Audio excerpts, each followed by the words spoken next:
اس کے بعد جو صورت آتی ہے وہ ہے سورۃ الانشقاق، مشہور صورت ہے۔ اس صورت کا بھی بنیادی موضوع قیامت اور قیامت کے احوال ہی ہیں، لیکن ایک نئے انداز میں۔ یہ قرآن کریم کا ایک خاص اعجاز ہے۔ آپ الحمد سے قرآن شروع کریں، والناس تک قرآن کو پڑھیں، آپ صرف ایک ٹاپک پکڑ لیں کہ میں نے قرآن میں سے توحید کا مضمون دیکھنا ہے۔ آپ کو 20 جگہ پر توحید کا مضمون ملے گا، لیکن ہر جگہ پر ایک نئے انداز میں ملے گا۔ آپ ایک مضمون پکڑ لیں کہ میں نے قرآن کریم میں سے رسالت کا مضمون دیکھنا ہے، نبیوں کے متعلق میں نے پڑھنا ہے۔ آپ کو 20 مقامات پر رسالت کا مضمون ملے گا، لیکن ہر مقام پر اس کی کیفیت، اس کا انداز بیان مختلف ہوگا، جدا ہوگا۔ آپ ایک مضمون پکڑ لیں کہ جی میں نے قرآن کریم میں سے آخرت کو ڈھونڈنا ہے، 20 سینکڑوں مقامات پر آخرت کا تذکرہ ہے، ابھی مسلسل ہم بھی وہی پڑھتے چلے آ رہے ہیں، لیکن ہر مقام پر انداز بیان مختلف ہے۔ یہ قرآن کریم کا اعجاز ہے، یہ قرآن کریم کا معجزہ ہے، جس کا مقابلہ رہتی دنیا تک کوئی بھی نہیں کر سکتا۔ نہ اس کے مقابلے میں کوئی قرآن جیسا کوئی قرآن لا سکتا ہے، نہ اس کا کوئی مقابلہ کر سکتا ہے۔ تو اس سورۃ الانشقاق میں بھی قیامت کے احوال کی منظر کشی کی گئی ہے، لیکن یہاں پر چند ایک باتیں نئی ہیں، اس لیے میں اس کو پورا لے کر چلوں گا، اور انشاءاللہ آج کی نشست میں ہم اس مضمون کو مکمل کریں گے۔ آغاز اس سورت کا ہوتا ہے کہ اذا السماء انشقت وَأَذِنَتْ لِرَبِّهَا وَحُقَّتْ، کہ اس وقت کو یاد کرو جب آسمان پھٹ جائے گا۔ وَأَذِنَتْ لِرَبِّهَا وَحُقَّتْ، یہ قابل توجہ آیت ہے کہ آسمان اپنے رب کی فرما برداری کرے گا، وَحُقَّتْ، اور اسے کرنی بھی چاہیے۔ نہیں سمجھ میں آئی بات؟ بھائی سمجھانا یہ مقصود ہے کہ میری اور آپ کی نظر میں آسمان ایک ساکت مخلوق ہے، مجھے آسمان ہلتا ہوا نظر نہیں آتا، مجھے آسمان نماز پڑھتا ہوا نظر، روزہ رکھتا ہوا نظر نہیں آتا، نیک اعمال کرتے ہوئے نظر نہیں آتا، لیکن اللہ فرما رہے ہیں کہ وَأَذِنَتْ لِرَبِّهَا وَحُقَّتْ، آسمان ہماری نافرمانی نہیں کرے گا اور اسے کرنی بھی نہیں چاہیے۔ مجھے اور آپ کو سمجھانا مقصود ہے کہ اے بنی نوع انسانیت، ہم نے تمہیں آسمان سے بھی افضل بنایا ہے، اپنی مخلوقات میں سے سب سے اونچا مقام ہم نے تمہیں دیا ہے۔ ایک جملہ عرض کر دوں کہ اللہ کا شکر ادا کر دینا چاہیے کہ اللہ نے ہمیں جانور نہیں بنا دیا، اللہ نے ہمیں انسان بنایا۔ سب سے پہلے تو اس بات پر اللہ کا شکر، اور اس سے بڑھ کر اس بات پر اللہ کا شکر سب مل کر میرے ساتھ پڑھیں کہ اللہ نے ہم سب کو کون سا کلمہ عطا فرمایا؟ اشہد ان لا الہ الا اللہ و اشہد ان محمد رسول اللہ۔ اس بات پر اللہ کا شکر۔ تو مجھے اور آپ کو سمجھانا یہ مقصود ہے کہ آسمان جیسی اتنی بڑی مخلوق، بھائی میرے اور آپ سے تو کہیں طاقتور ہے نا آسمان، فرمایا کہ وہ بھی ہماری نافرمانی نہیں کرے گا اور اسے نافرمانی کرنی بھی نہیں چاہیے۔ اب یہاں پر علماء مفسرین نے ایک بڑی پیاری بات لکھی ہے، وہ فرماتے ہیں کہ آسمان پھٹ کیوں جائے گا؟ پھٹ کیوں جائے گا؟ اس کی وجہ یہ ہے کہ جب قیامت کا منظر ہوگا نا، تو اللہ تعالیٰ کے جو قہر کی تجلی ہوگی اس کا وزن بہت زیادہ ہوگا، اس کا ثقل بہت زیادہ ہوگا۔ ابھی سورہ معارج میں ہم پڑھ کر آئے ہیں کہ قیامت والے دن اللہ تعالیٰ کے عرش کو اٹھانے والے فرشتے 8 ہوں گے، عام حالات میں 4 ہیں، اس دن 8 فرشتوں نے اٹھایا ہوگا۔ تو اللہ تعالیٰ کی تجلی کا جو قہر کی تجلی ہوگی اس کا وزن اتنا زیادہ ہوگا کہ آسمان اس کا وزن سنبھال نہیں سکے گا اور آسمان پھٹ جائے گا۔ وَأَذِنَتْ لِرَبِّهَا وَحُقَّتْ، اور وہ اپنے رب کی اطاعت گزاری کرے گا اور اسے کرنا بھی چاہیے۔ وَإِذَا الْأَرْضُ مُدَّتْ وَأَلْقَتْ مَا فِيهَا وَتَخَلَّتْ وَأَذِنَتْ لِرَبِّهَا وَحُقَّتْ، اللہ فرماتے ہیں کہ زمین کو پھیلا دیا جائے گا۔ وَأَلْقَتْ مَا فِيهَا وَتَخَلَّتْ، جو کچھ زمین کے اندر ہے زمین سب نکال کر باہر پھینک دے گی۔ اور زمین کے متعلق بھی یہی جملہ ارشاد فرمایا کہ وَأَذِنَتْ لِرَبِّهَا وَحُقَّتْ، کہ بھئی زمین اللہ کی نافرمانی اس دن نہیں کرے گی اور اسے نافرمانی کرنی بھی نہیں چاہیے۔ اب یہاں پر یہ بات سمجھ لیجئے کہ زمین کو پھیلا دیا جائے گا، یہ سمجھ لیجئے جو فرمایا نا زمین کو پھیلا دیا جائے گا، اس کا کیا مطلب ہے؟ قرآن کریم میں ایک اور مقام پر یہ بات بھی ارشاد فرما دے کہ یوم تبدل الارض غیر الارض، اس زمین کو ایک دوسری زمین کے ساتھ بدل دیا جائے گا۔ سمجھ رہے ہیں بات؟ دو باتیں آ گئیں۔ کیا؟ ایک تو کیا کہ زمین کو پھیلا دیا جائے گا، اور دوسری بات کیا کہ اس زمین کو دوسری زمین سے بولے بھائی۔ اچھا، اب یہاں پہ پھر وہی بات، بھائی کیسے بدل دیا جائے گا ہمیں کیا پتہ؟ سمجھ میں آئی بات؟ بھائی زمین کو کیسے پھیلا دیا جائے؟ بھائی ہمارا کرنے کا کام ہی نہیں ہے، جس کا کرنے کا کام ہے وہ جانے، ہمیں تو اس نے بس بتا دیا۔ تو ابھی میں نے آغاز میں بھی یہ جملہ عرض کیا کہ بھائی جتنا بتا دیا اس پر ایمان رکھنا بولے بھائی فرض ہے، اس سے زیادہ کہ کھوج میں پڑنے کی ضرورت نہیں ہے کہ یہ زمین اٹھا کر کہاں لے جائی جائے گی، اس کی جگہ پر دوسری زمین کیسے آ جائے گی، یہ زمین ختم ہو جائے گی تو دوسری زمین کیسے پیدا ہوگی، اس کا رنگ کیسا ہوگا، وہ کیسی ہوگی، وہ کتنی بڑی ہوگی، کتنی چوڑی ہوگی، کتنی لمبی ہوگی، قرآن نے ہمیں نہیں بتایا، حدیث نے ہمیں نہیں بتایا، اس کی کھوج میں پڑنے کی ضرورت بھی نہیں ہے۔ بس بتا دیا کہ بھئی یہ زمین ختم ہو جائے گی، اس کی جگہ ایک نئی زمین پیدا کر دی جائے گی، حساب کتاب اس زمین پر ہوگا، اس زمین پر نہیں ہوگا۔ اور علماء کرام نے اس کی حکمت لکھی ہے کہ ایسا کیوں ہوگا؟ فرماتے ہیں کہ ایسا اس لیے ہوگا کہ گناہوں بھری زمین پر اللہ حساب نہیں لیں گے، اللہ اس زمین پر حساب لیں گے جس پر کوئی گناہ نہیں ہوا ہوگا۔ بات سمجھ میں آ گئی کہ نہیں آ گئی؟ تو کیا فرمایا کہ وَأَلْقَتْ مَا فِيهَا وَتَخَلَّتْ، بھائی زمین کے اندر جو کچھ ہے نکال کے باہر پھینک دے گی۔ وہ کیا نکال کر باہر پھینکے گی؟ وہ جو زمین کے اندر انسان دفن ہیں ان کو نکال کر باہر پھینک دے گی۔ حضور علیہ السلام ارشاد فرماتے ہیں کہ قیامت کے قریب سب سے پہلے میری قبر کھلے گی اور سب سے پہلے مجھے جنت کی پوشاک جو ہے وہ لا کر پہنائی جائے گی۔ بھئی یہ تو بار بار ہم پڑھ کر آ چکے ہیں نا کہ قیامت والے دن سارے بے لباس ہوں گے، تو فرمایا کہ سب سے پہلے میری قبر پھٹے گی، اس کے بعد پھر باقی زمین پھٹے گی اور مجھے جنت کی پوشاک لا کر پہنائی جائے گی۔ اور ایک اور حدیث میں آتا ہے کہ سب سے پہلے سیدنا ابراہیم علیہ السلام کو جنت کی پوشاک لا کر پہنائی جائے گی۔ اور اس کی وجہ کیا بتلائی گئی؟ اس کی وجہ یہ بتلائی گئی کہ ابراہیم علیہ السلام کو جب مشرکین اور کفار نے آگ میں پھینکا تھا تو ان کو برہنہ کر کے آگ میں پھینکا تھا۔ وہ جو ان کے ساتھ ظلم ہوا تھا، برہنہ کرنے کا ظلم، آگ میں پھینکنے کا جو ظلم ہے وہ علیحدہ ہے، برہنہ کرنے کا، کسی کے کپڑے اتارنے کا، کسی کو بے لباس کرنے کا جو جرم ہے، بالکل اسی طرح کسی کو بے آبرو کرنے کا جو جرم ہے، اس کا حساب دینا پڑے گا۔ تو وہ جو ان کے ساتھ ظلم ہوا تھا ان کو برہنہ کرنے کا، اس کا بدلہ ان کو قیامت والے دن کیا دیا جائے گا کہ سب سے پہلے ان کو لباس پہنایا جائے گا۔ تو سب سے پہلے زمین کہاں سے پھٹے گی؟ جہاں پہ نبی کریم علیہ الصلوۃ والتسلیم کا روضہ مبارک ہے۔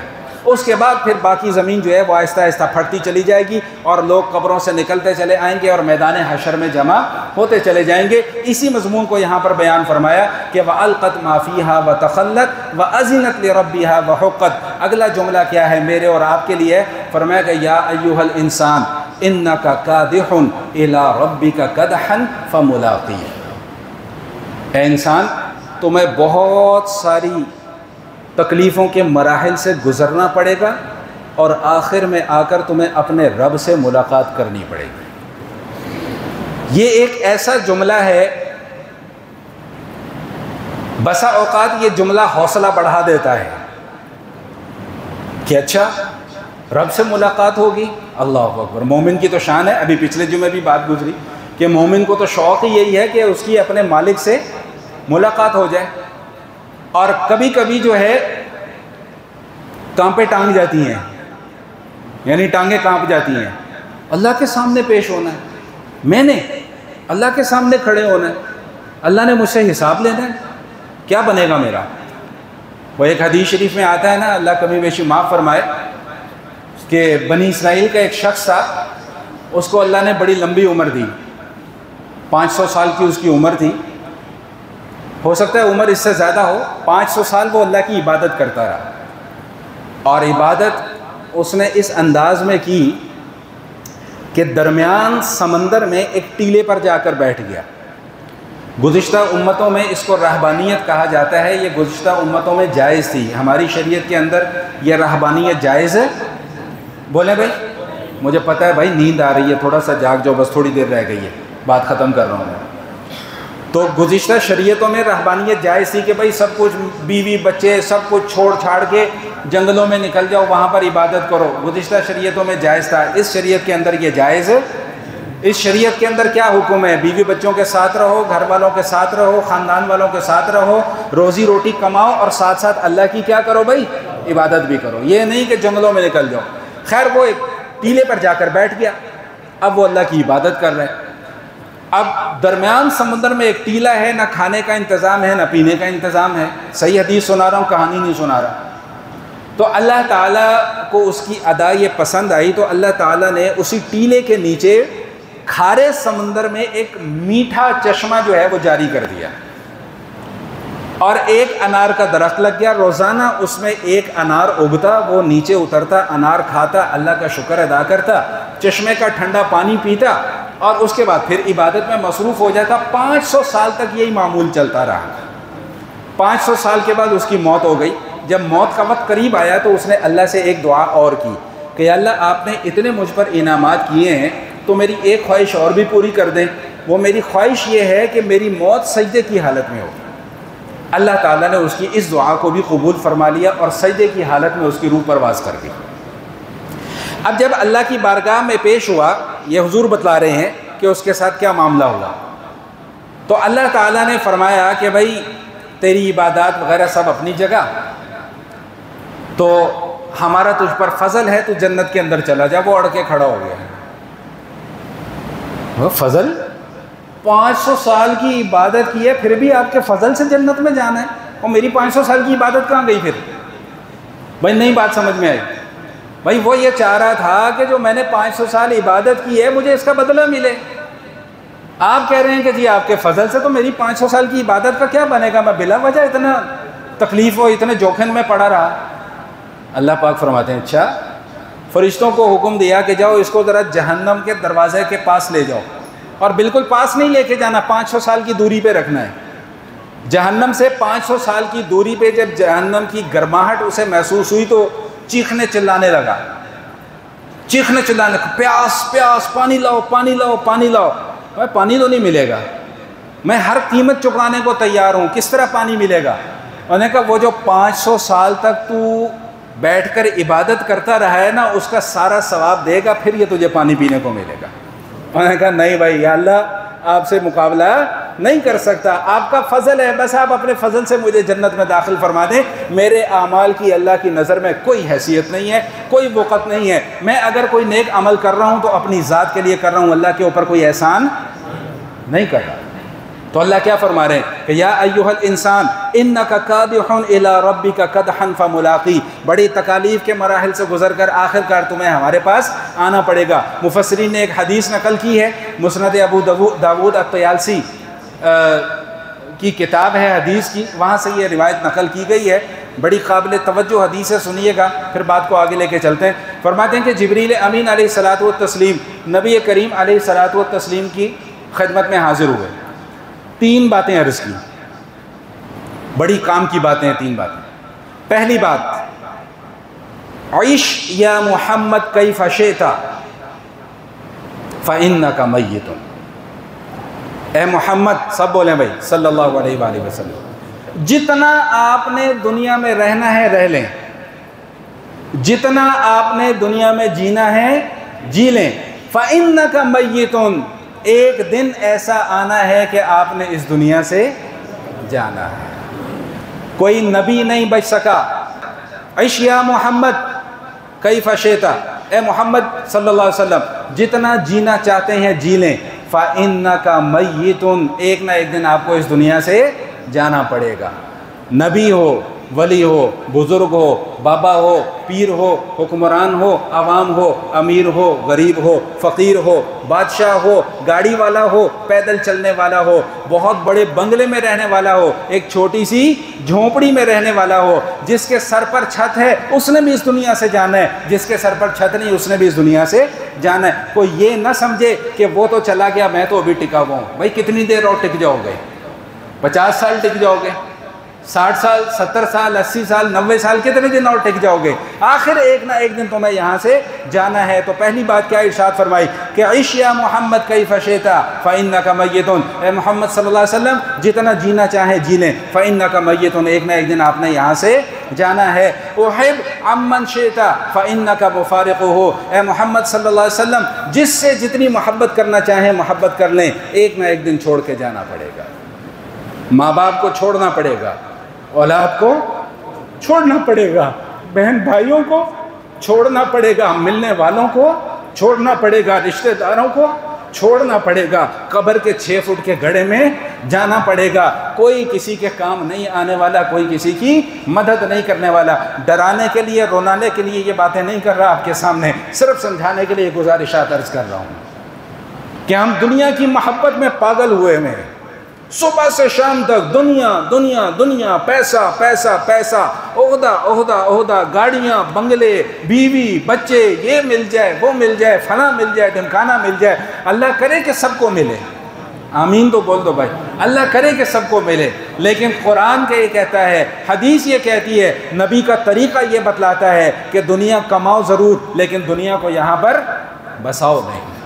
تو کیا فرمایا کہ احب عمن شئت، اے محمد جس سے مرضی محبت کریں، فإنک مفارقہ، ایک نہ ایک دن آپ کو یہاں سے چھوڑ کر جانا پڑے گا۔ اولاد جائے گی، باپ کو دکھ ہوگا، ماں کو دکھ ہوگا۔ وہ اولاد کہ جو اگر 10 منٹ لیٹ ہو جائے نا گھر آنے میں، ماں بے چین ہو جاتی ہے، باپ پریشان ہو جاتا ہے، پتہ کرو آیا کیوں نہیں ابھی تک، پتہ کرو کسی مشکل میں تو نہیں ہے، پتہ کرو کسی تکلیف میں تو نہیں ہے۔ ہاں ایک دن وہ تکلیف دے کر جائے گا، ایک دن اس کو جدائی کا غم سہنا پڑے گا، ماں باپ کو بھی سہنا پڑے گا، بہن بھائیوں کو بھی سہنا پڑے گا، اولاد کو بھی سہنا پڑے گا۔ اور تیسری بات کیا ارشاد فرمائی؟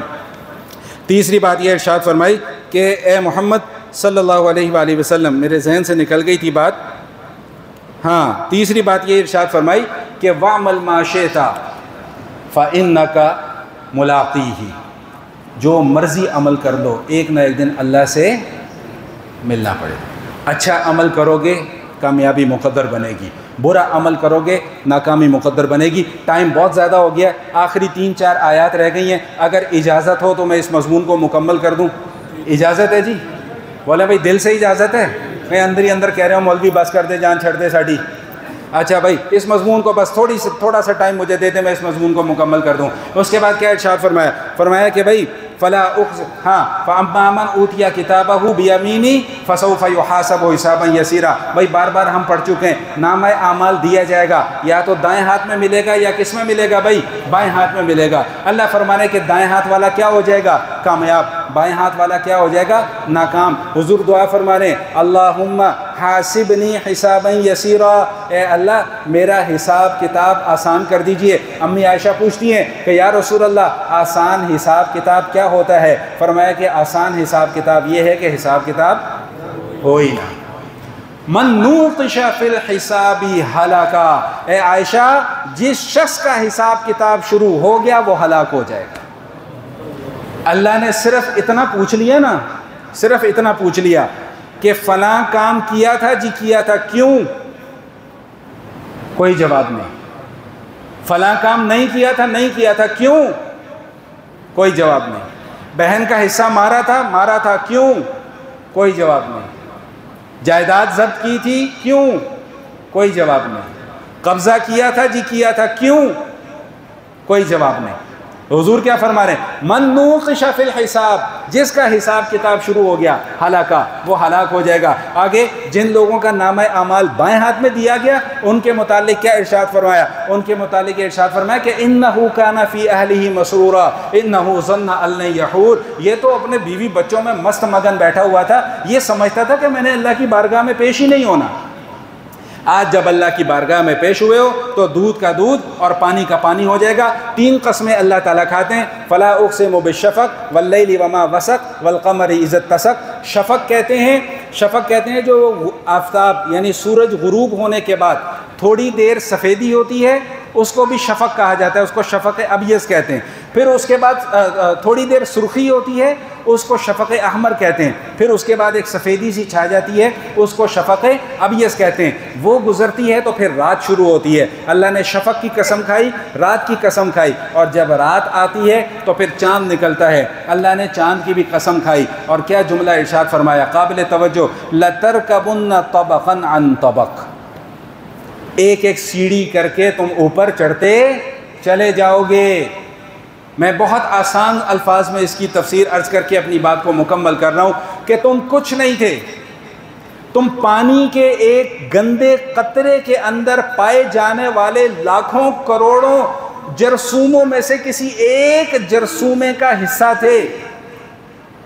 پھر اگلی سیڑھی پر تم آئے, ماں کے پیٹ میں تم 9 مہینے رہے, پھر اگلی سیڑھی, پھر تم اس دنیا میں آئے, بچپن سے لڑکپن میں آئے, لڑکپن سے جوانی میں آئے, جوانی سے بڑھاپے میں آئے, اب بڑھاپے سے قبر میں گئے, اب قبر سے نکل کر پھر حشر کے اندر جاؤ گے. لَتَرْكَبُنَّ طَبَقًا عَنْ طَبَقٍ. بھائی اس لیے میں کہتا ہوں قرآن پڑھا کریں, قرآن پڑھا کریں. قرآن ایک ایک بات مجھے بتا رہا ہے, لیکن میرا قرآن کے ساتھ تعلق نہیں بن رہا, میرا قرآن کے ساتھ تعلق مضبوط نہیں ہو رہا. قرآن پڑھو گے آنکھیں کھلیں گی, دل کی آنکھیں کھلیں گی. فرمایا کہ لَتَرْكَبُنَّ طَبَقًا عَنْ طَبَقٍ, بھائی تم ایک نہ ایک سیڑھی چڑھتے ہوئے روز روز آ رہے ہو. فَمَا لَهُمْ لَا يُؤْمِنُونَ, پھر بھی یہ لوگ ایمان قبول نہیں کرتے. اسی مضمون کے ساتھ یہ سورۃ الانشقاق کے مضامین جو ہیں وہ مکمل ہو جاتے ہیں. اللہ کریم میرا کہنا اور آپ حضرات کا سننا قبول فرمائے.